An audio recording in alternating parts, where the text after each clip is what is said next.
back against this allegation of anti-Semitism when we do use the term? Very good question. I'm sure it's a question in the minds of lots of us in this room. When you ask that question, Deanna, I'm reminded of a remark written long ago by Albert Camus, the French Nobel laureate for literature, who once said, calling things by the wrong names only adds to the afflictions of the world. And I'm old enough to remember quite starkly following the Rwanda genocide in 1994. And it absorbed me at the time. And I remember trying to read as much as I could in the couple of years afterwards. And one of the people I had read about through his book was a foreign policy advisor to President Bill Clinton. His name was Anthony Lynk. Mm-hmm. And he talked about in his memoir of his time in the White House about the debates that were going on in the White House as to whether or not, with 100,000, 300,000, 500,000 Rwandans, and primarily Tutsis, being slaughtered and known to the world, should we call this a genocide? Should the United States stay on side and call it a genocide? And he said the debate arose around the G word, because if you accept that it's a genocide, then you are compelled to want to do something. You know, President Clinton had talked the year before with respect to the opening of a Holocaust museum in Washington about never again, and devoted part of his remarks to the sacredness of never again, meaning never again for everybody with regards to this. And now he was caught in this moral dilemma, so-called. Well, let's call it something else. Let's call it ethnic cleansing or ethnic tribal fighting, and we'll get away from that. And Anthony Lake said, you know, that was the biggest regret, that he lost that debate. And he said, I should have resigned at that point with respect to that.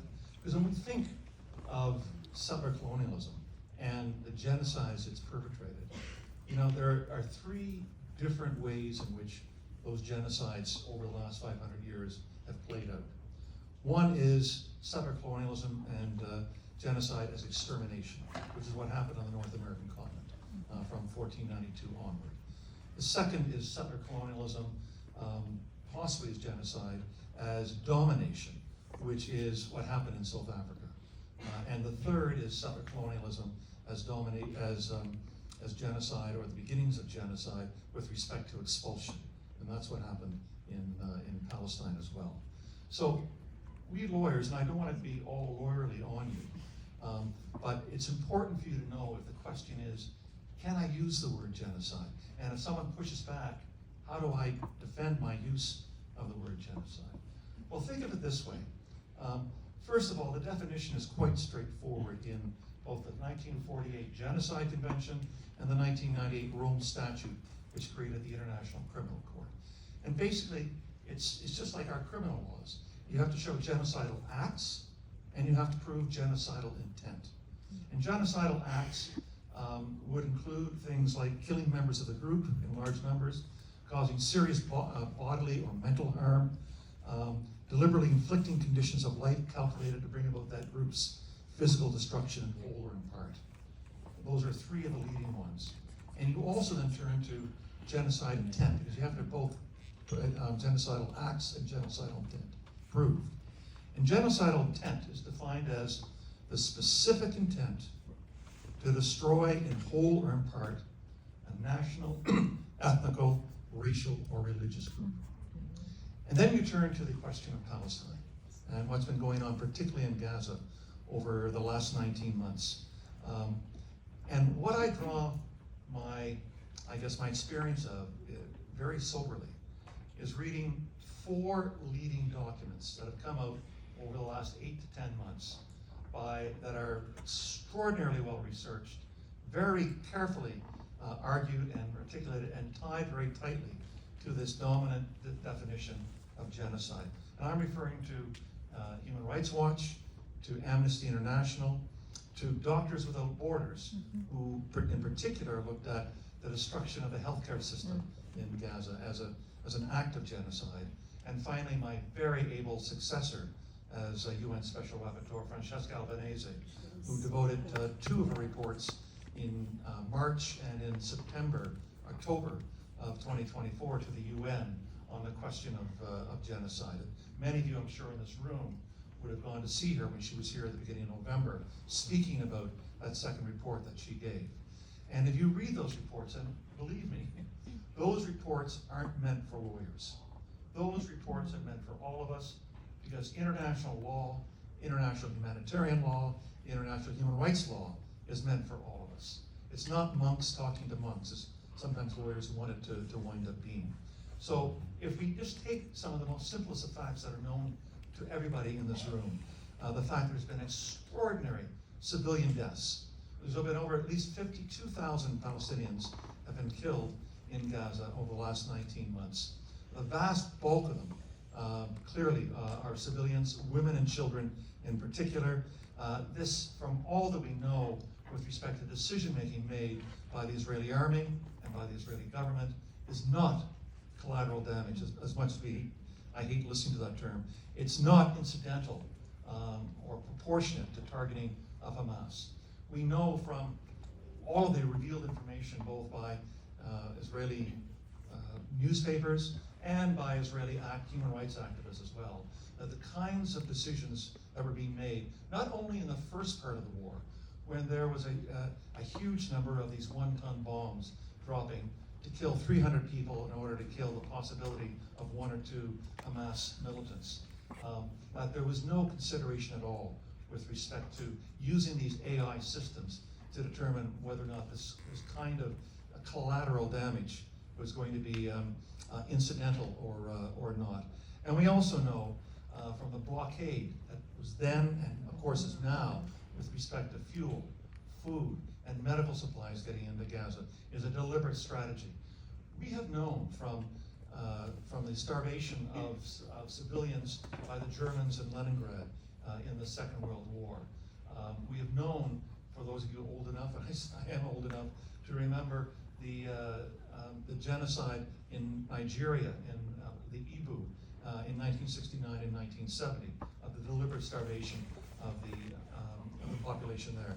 We have had very clear laws, international law, since the Geneva Conventions of 1949, reinforced now by the Rome Statute of 1998, that starvation is a war crime, starvation is also a crime against humanity, and starvation could be a building block with respect to proving a case of genocide as well. All of this, I think, is being done without any red lines. And this is what I think is probably the most astonishing thing to me, is that this is a live stream genocide, ongoing, and if you want to find it, you can easily find it. You won't find it in the Globe and Mail. You might find occasional references to it in the CBC. You won't find much other reference to it in Canadian media with respect to this. And that's why, in fact, we've got this whole new alternative media ecosphere that's out there that winds up delivering these messages. I saw the raw video the other day of the drone attack on the restaurant in Gaza, unvarnished, uncensored. I've seen it later shown in a very, with deliberately blurring the many victims with respect to that. But when you see that, again, Israel will say, well, we were after Hamas militant. 32 Palestinian civilians were killed during the course of that. There's virtually no regard with respect to this. And the reason I raise that is, you will all remember that last November, the International Criminal Court, the pre-trial chamber of the International Criminal Court, granted the request of the prosecutor for arrest warrants with regards to 3 Hamas leaders who by that time were all dead, but also Benjamin Netanyahu and Yoav Gallant. And one of the indictments charges against the 2 Israeli leaders was starvation. And yet 6 months later, here we are with a starvation worse than ever. And I heard a good friend of mine, Chris Gunnis, who may be known to some of you. He used to be the communications spokesperson for UNRWA in Jerusalem. He was interviewed earlier on today by the BBC. And they asked him about the fact, isn't Gaza facing genocide? And Chris is a lovely man, but he's got a trigger-hair temper. And he said they're not facing starvation. They are in the midst of famine and starvation with respect to this. And if two leaders who value their standing in the world, and Israel's standing in the world, can defy international law as well as international opinion by going on with this 9-week-old blockade, absolute blockade of food, fuel, and medicine not getting in there, then they really don't care about international law. And this has become, the last thing I'll say before I turn it over, is this has really become a crisis point for international law. International law actually works most of the time because most countries will wind up obeying. That's why we get mail internationally. That's why we have trade agreements and investment agreements. And that's why most countries will care about their international human rights reputation, but not in this particular case. Israel is setting fire to international law, and the United States is supplying the petrol and the matches with respect to it.